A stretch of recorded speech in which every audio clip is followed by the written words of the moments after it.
እንዴት ናችሁ?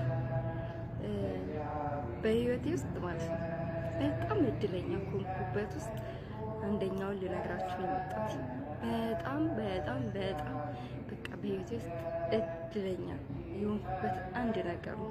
እሱንም ኦርቶዶክስ በመሆኔ በጣም እድለኛ እና በጣም ደስተኛ ነኝ።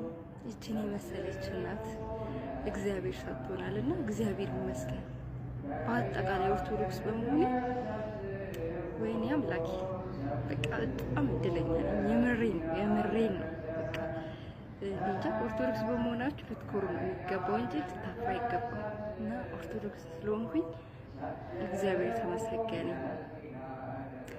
እና በቃ እንጃ መሄጃ እንኳን ቢጠፋችሁ ሲከፋችሁ ሲጨንቃችሁ በቃ አላ መሄጃ አንዳንዴ መሄጃ የሚጠፋላ ግን ጭራሽ ሊጠፋችሁ አይገባም። በቃ ጭራሽ ማለት ነው።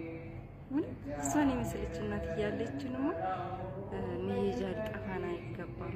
እና በከፋችሁ ባዘናችሁ ሰዓት ሰው የለኝም ምናምን ባላችሁ ሰዓት እሷ እንዳለችላችሁ ካወቃችሁ ማንም ሰው አይኖር ካጠገባችሁ፣ ማንም ሰው ማለት ነው። እሷ ብቻ ስላለቻችሁ እድለኛ እንደሆናችሁ ማሰብ ነው ያለባችሁ። ክብር ምስጋና ለድንግል፣ ክብር ምስጋና ለእሷ ይሁን። ብቻችን ትታን አታውቅም እና ተስፋ በቆረጣችሁ ሰዓት እሷ ጋር ነው፣ እሷ ደጁን በከፋችሁ ሰዓት፣ ሰው የለኝም ባላችሁ ሰዓት እሷ ጋር ነው። በቃ ማለት መውጫ እንኳን የከበዳችሁ ፈተና ሊኖር ይችላል በህይወታችሁ ውስጥና በቃ ለሷ አማክሯት፣ ለሷ አተናገሩ። የምሬን ነው።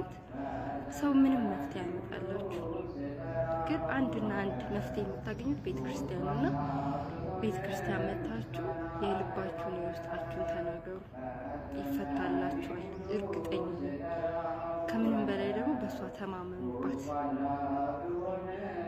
ቢከፋችሁም ቢጨንቃችሁም ሰው ባይኖራችሁ በቃ እሷ ስላለቻችሁ ምንም አትሆኑ እና እግዚአብሔር ይመስገን።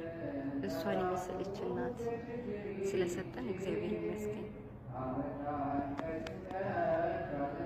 አትዘገይ ጭንቁኝ ስጠራሽ አይለየኝ ዞትር ጥበቃሽ ቢጠማኝ ውሃ ቢርበኝ ምግብ